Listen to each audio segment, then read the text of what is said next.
dia, boa tarde, boa noite. Agradeço mais uma vez a oportunidade de estar aqui hoje na pessoa da nossa querida Luciene, pelo esse convite amoroso para que eu possa estar com vocês compartilhando e sorvendo das bem-aventuranças deste momento único. O tema de hoje, como estamos vendo, ele é bem polêmico, pois entre os cristãos ainda hoje não há uma concordância de como se deve proceder no caso da morte de um ente querido. Alguns oram, os outros não oram. Também não há uma concordância como devemos proceder na hora de alguém que, como falamos até agora, infligiu sofrimento para os outros. E aí? A pergunta que muitos se fazem ainda é: devo orar ou não por ele? Algumas religiões cristãs pregam que depois da morte já não se pode mais fazer nada pelo morto, pois ele irá ou para o céu ou para o inferno. Que pensamento dolorido e difícil de se digerir. Nós espíritas cremos de uma forma diferente. Nós cremos que cada um irá para o local que ele construiu para ele, pois não há céu ou inferno em um lugar determinado. O que há são muitas moradas na casa de meu Pai. E como a Carla bem o disse, eu até anotei aqui, a terra já é o nosso purgatório. Então a gente não precisa de outro, nós já estamos neles. Pois aqueles que morrem, ou alguém que já morreu, normalmente é alguém que nós amamos muito. Pois tenham certeza que só morrem para nós alguém que amamos. Quando lemos, por exemplo, uma notícia no jornal, ou escutamos em um jornal ou em um rádio, que houve um acidente com muitos mortos, ou então só com um morto, ou alguém que morreu, sei lá, do coração, um vizinho, alguém que a gente não conhece muito bem, alguém que era um amigo de um amigo nosso. Isto, no máximo, nos comove e nos leva a fazer uma prece rápida, quando muito. Mas não sentimos nenhuma dor, não sentimos nenhum sofrimento. Um exemplo bem esdrúxulo que eu tenho foi um cliente meu que me disse que a pandemia no Brasil não foi nada tão grave. Só morreram 600 mil pessoas e que este número de mortos não representa nem 1% da população brasileira. Que susto que eu tomei! Mas neste comentário pude ver que ninguém da família dele havia sido atingido.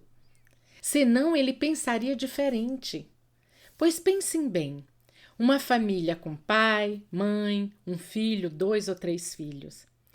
Uma pessoa que morra já representa bem mais, mas bem mais que 1%.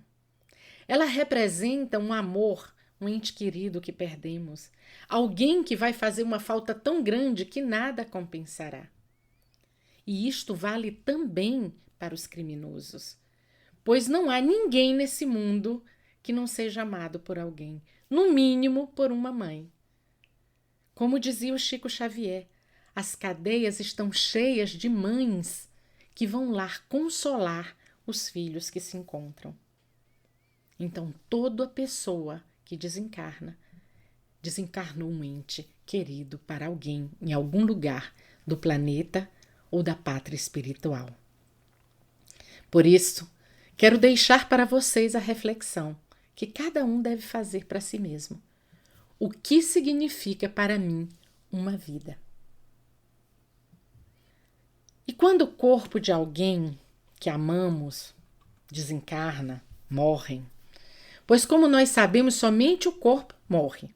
O nosso espírito, que é eterno, continua a sua jornada pelo universo afora, por paragens que ainda não somos nem capazes de atinar, nem de imaginar, porque elas são tão diversas daquilo que conhecemos. E como dizia Jesus, na casa de meu Pai, volto a repetir, há muitas moradas mesmo. Pois bem, nós que acreditamos na vida depois da vida, na imortalidade da alma, nós que acreditamos que há uma vida depois da vida do corpo físico, sabemos que quando o corpo morre, nossa jornada continua.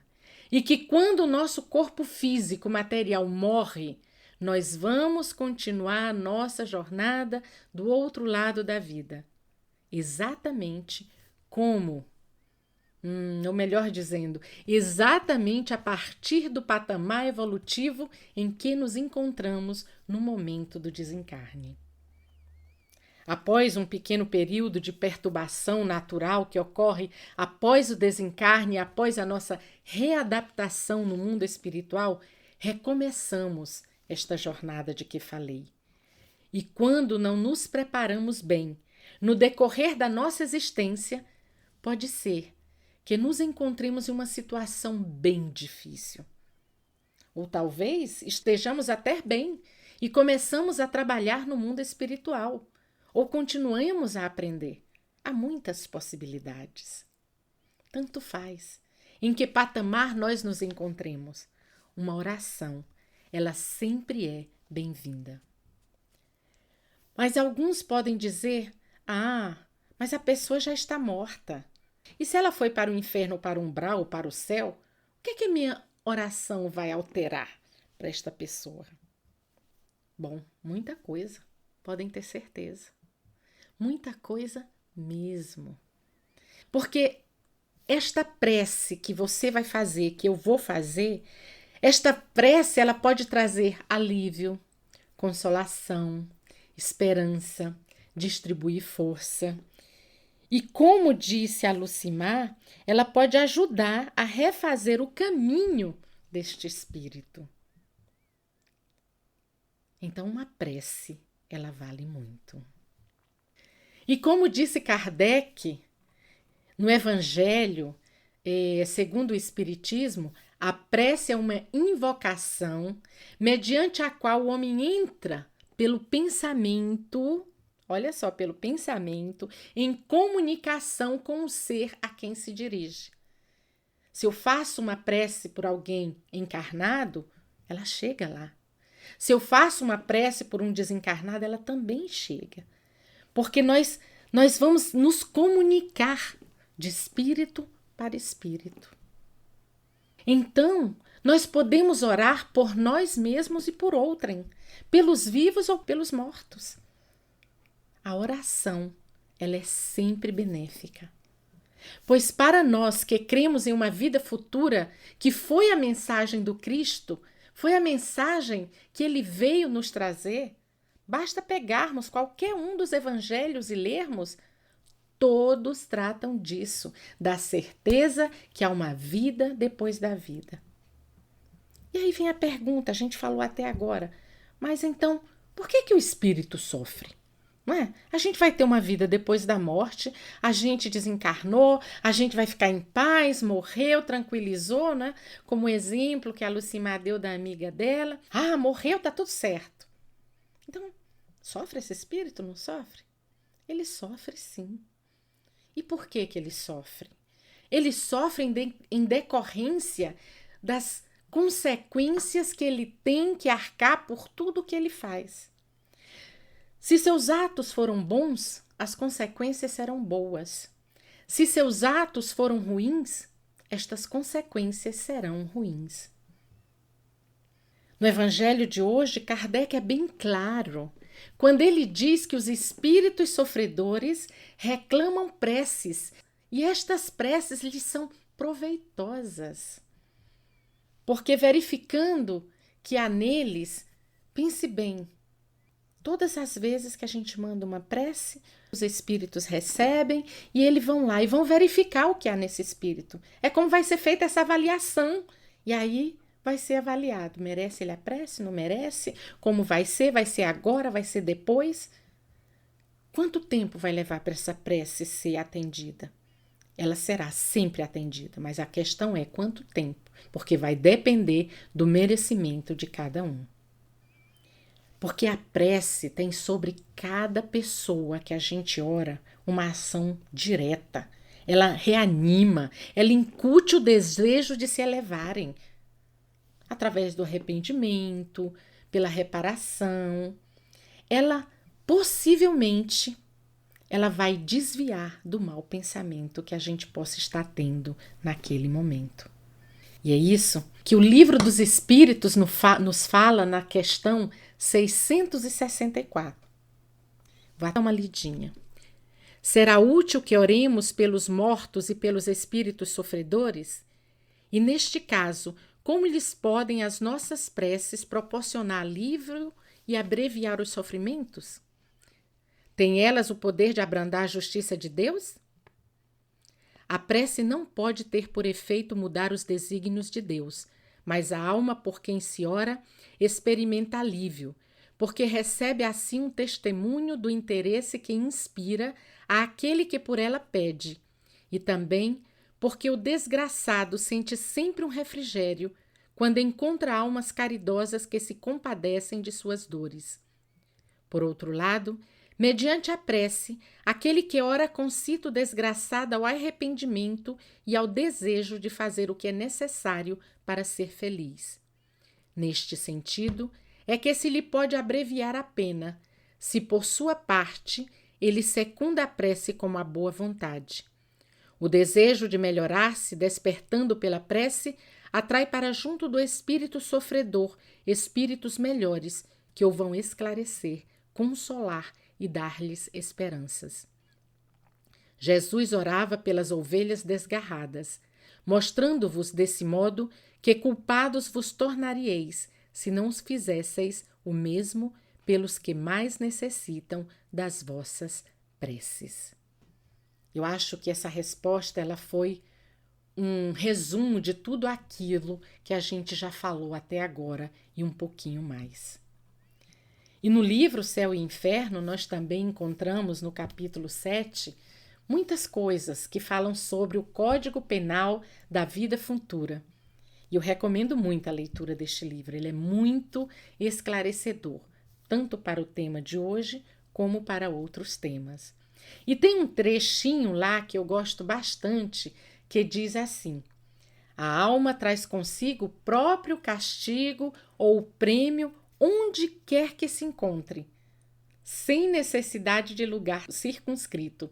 O inferno está por toda parte em que haja almas sofredoras, e o céu igualmente onde houver almas felizes.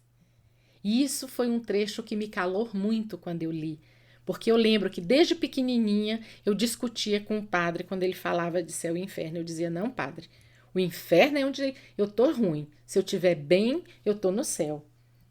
E isso é algo que eu já tinha dentro de mim e o livro Céu e Inferno veio somente corroborar. Então, como vemos, orar por alguém que desencarnou é sempre salutar e apropriado. Não importa se ele era, ao nosso ver, bom ou ruim. Porque de verdade isso não existe. Só existem diferentes patamares evolutivos. E todos nós necessitamos de oração. Se estivermos em boas condições, é para a gente ter força para continuar. Se a gente estiver em umas condições mais precárias, é para a gente poder aliviar, para a gente poder criar força para melhorar.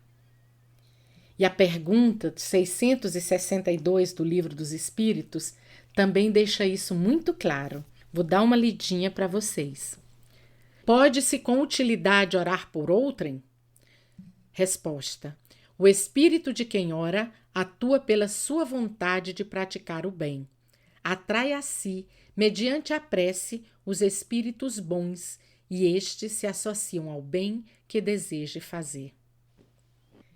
Então, quando a gente escuta isso, a gente vê que o pensamento e a vontade, elas representam em nós um poder tão forte, que elas nos jogam assim além de qualquer limite que a gente possa imaginar. A prece que nós fazemos por outro é um ato da minha vontade pessoal. Se a nossa vontade ela for ardente, for sincera, a gente vai poder ajudar o outro, a gente vai poder chamar um auxílio que vai ajudar essa pessoa a continuar, a melhorar, a seguir em frente, a ser cada dia mais forte, a ter mais força. Todos nós necessitamos de oração. E no Evangelho segundo o Espiritismo, no capítulo 17, no item 8, que nós estudamos há poucos dias, eles nos diz ainda que há leis naturais e imutáveis que não podem ser desfeitas ao capricho de cada um. Mas isso não significa que a vida seja submetida à fatalidade. Nós podemos e devemos interceder por todos aqueles que nos são caros e também por aqueles que não nos são. Isso é muito sábio, porque nós não temos ideia do caminho que a gente está fazendo. Tanto faz se a gente está encarnado ou não. Normalmente a gente está andando assim meio sem sentido, meio sem destino. E uma prece, ela sempre vai nos ajudar, aqui e no outro plano. Porque a lei de Deus, ela não nos impõe nenhum castigo, nem curto, nem longo. Deus jamais fará isso. Deus é amor. Se dependesse dele, não haveria nenhuma dor. Se dependesse de Deus, a gente viveria literalmente no paraíso. Nós é que através de nossas atitudes insensatas é que estamos constantemente cavando um poço para nos enterrarmos dentro deles. E às vezes este poço é tão profundo, que quando damos conta já não temos a possibilidade de sairmos dele tão facilmente.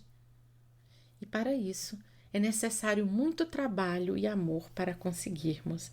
E uma prece, nossa, ajuda a gente a dar verdadeiros saltos quânticos.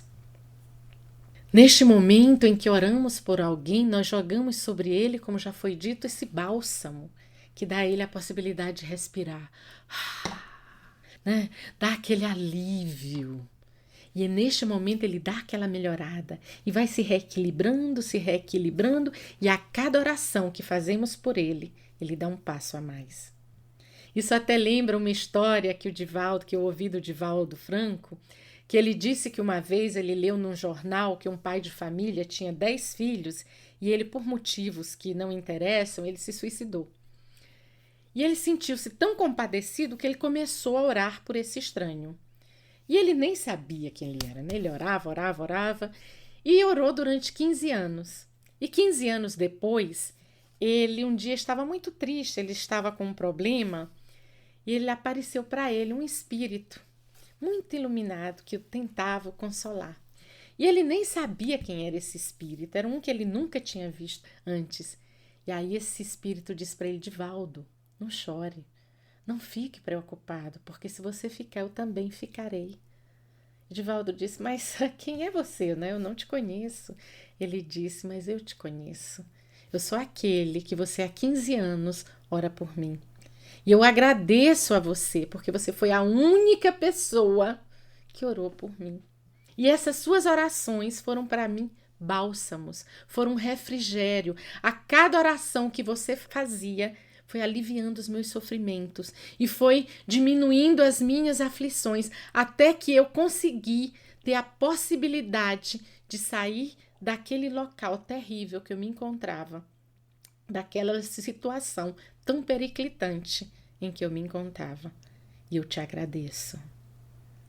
E aí a gente vê como é poderosa uma oração, o poder de uma oração que ele pode fazer por qualquer um. Então a oração, ela tem este poder de aliviar as nossas dores, estejamos encarnados ou não. A oração, ela tem o poder de nos reconectar conosco mesmo e com a espiritualidade maior.